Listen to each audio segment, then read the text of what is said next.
Hi there, and welcome to Storytime with Kay.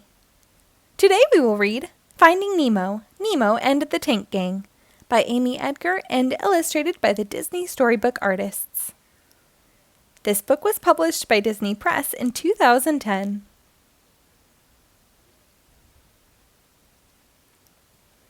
One day, a little clownfish named Nemo got into big trouble. When his father, Marlin, wasn't looking, he swam out into the open ocean on a dare. Marlin realized what Nemo had done and yelled at him to come back.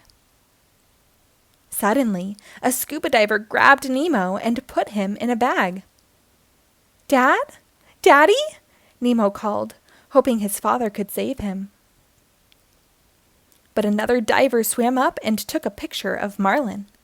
The flash blinded him for a minute. The divers quickly took Nemo back to their boat and left. The next thing Nemo knew, he was being plunged into some strange water. The clownfish swam straight into some scary-looking tiki heads. He screamed, and then, bam! He hit a glass wall. Nemo realized that he was in a fish tank, which was nothing like the ocean. It had glass walls all around and was located in a dentist's office in Sydney, Australia. Nemo had never been so far away from home, or his father. When the dentist peered in at him, Nemo was so startled he bumped into a fake treasure chest, which popped open and let out a stream of bubbles. A yellow tangfish swam over and tried to push all the bubbles back inside the chest. Nemo didn't know what to think. Fish didn't act like this in the ocean.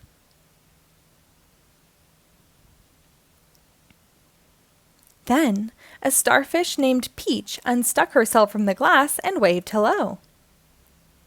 Still a little scared, the clownfish hid inside a miniature diver's helmet. Before long, a whole gang of fish appeared and introduced themselves. There was Bloat, a blowfish, Deb, a blue and white humbug fish, Gurgle, a royal gamma fish, Jacques, a tiny cleaner shrimp, and Bubbles, a yellow tangfish who was crazy about bubbles. Nemo thought the fish seemed friendly. When they learned he was from the ocean, or the big blue as they liked to call it, they were amazed. Most of them had come from pet stores. Soon, a pelican named Nigel came by. Gurgle introduced the pelican to Nemo and told him how the clownfish had been taken from the reef.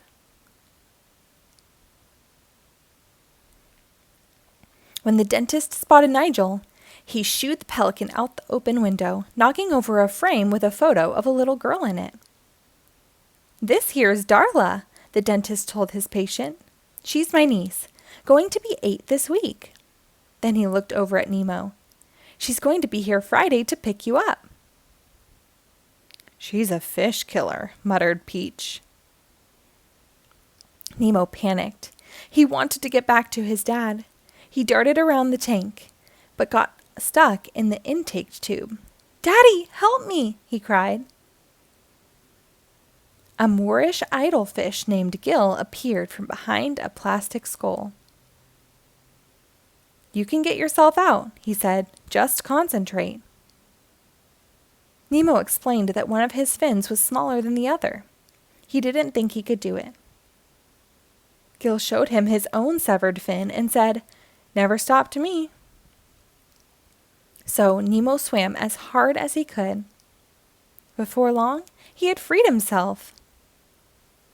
That night, Jacques woke up Nemo and led him to the volcano in the center of the tank. As they got closer, Nemo spotted the rest of the fish. He wondered what was going on. "We want you in our club, kid," Peach explained.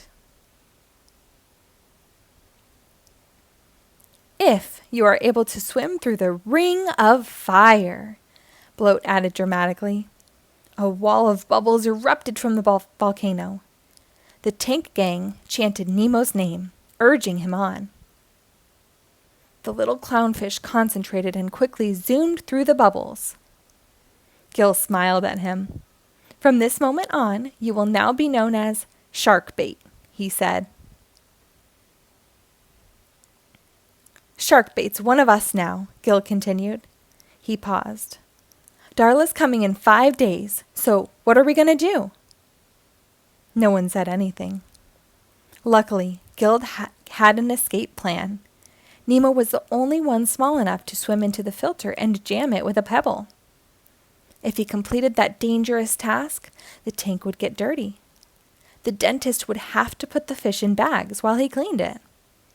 Once he did, the tank gang would roll their bags down the counter, out the window, off the awning, across the street, and into the freedom of the harbor. "Let's do it," Nemo said. He was anxious to get home to his dad. The next day, while the tank gang was waiting for the dentist to take a break, Gil told Nemo that he'd injured his fin during his first escape attempt. He'd been trying to jump into the toilet. "The toilet?" Nemo asked. "All drains lead to the ocean, kid," the Moorish idol fish replied. When the dentist left, Nemo gathered his courage, swam hard into the filter, and jammed it with a pebble. The filter blades stopped for a moment, but then the pebble slipped, and the deadly blade started whirling again. Even worse, Nemo was being sucked backward toward the blades. His quick-thinking friends rushed into action. They pushed a plant into the tube and pulled Nemo back to safety. Gil's escape plan was ruined. The tank gang was silent. The Moorish idolfish swam away, ashamed that he'd put the little clownfish's life in danger. Not long after that, Nigel heard an interesting bit of gossip. It was about a clownfish who was looking for his son. The tiny fish had battled 3 sharks, escaped from a hungry anglerfish, and even survived a school of jellyfish. Now he was traveling toward Sydney. A bunch of sea turtles had given him a ride, then told other ocean creatures about the clownfish's adventures. When Nigel heard the story, he was sure that the fish had to be Nemo's father. He flew to the dentist's office to tell Nemo.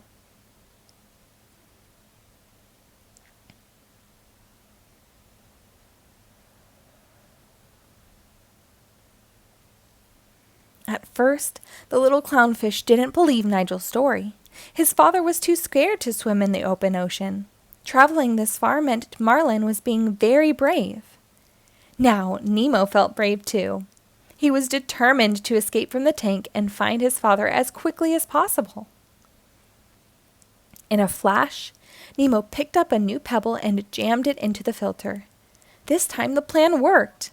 Soon, the tank would get very dirty. The next day, the tank was covered in green algae. Nemo knew there was a chance he might get to go home soon. "Look at that," Gil said to Nemo. "Absolutely filthy. And it's all thanks to you, kid." Nemo giggled. Then Gil caught Jacques cleaning and had to tell him to stop. Bloat, on the other hand, loved wallowing around in the muck.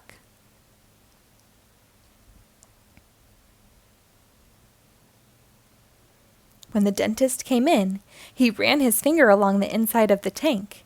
He sighed and told his receptionist he'd have to clean it before Darla arrived to pick up her new fish the next morning. "Yay! He's going to clean the tank!" Nemo cried. "Are you ready to see your dad, kid?" Gil asked. "Uh-huh," Nemo said longingly. But when the fish woke up the next morning, the tank was spotless. The dentist had installed a new filter during the night. The tank gang's escape plan had failed again, and Darla was due any minute.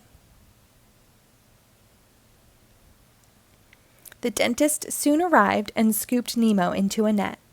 The little clownfish panicked, and the tank gang reacted quickly. They scrambled into the net with him and swam downward, forcing the dentist to drop them.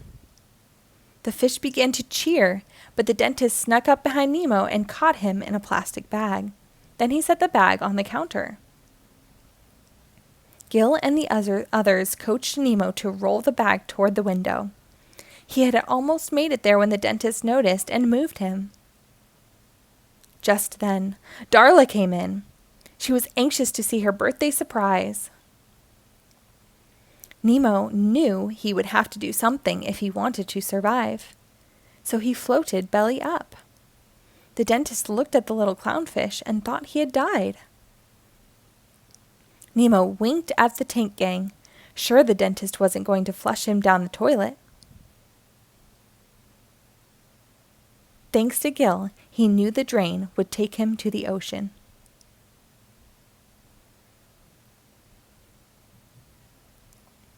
All of a sudden, Nigel flew in with Marlin and Dory, a fish who'd been helping with the search. Marlin knew Nemo and saw Nemo and thought he was dead. Nigel dropped the fish back into the ocean. Darla began to shake the bag, so the tank gang catapulted Gil onto her head. She dropped the bag, it burst open, and Nemo landed on a tray of tools. Gil helped him get to the spit sink. Nemo went down the drain and soon made it to the ocean, where he found his father. They were thrilled to see each other again. Before long, the tank gang broke the filter and were able to find their way to the Big Blue at last. The end. Thank you for reading along. Be sure to rate and follow us for new episodes posted daily.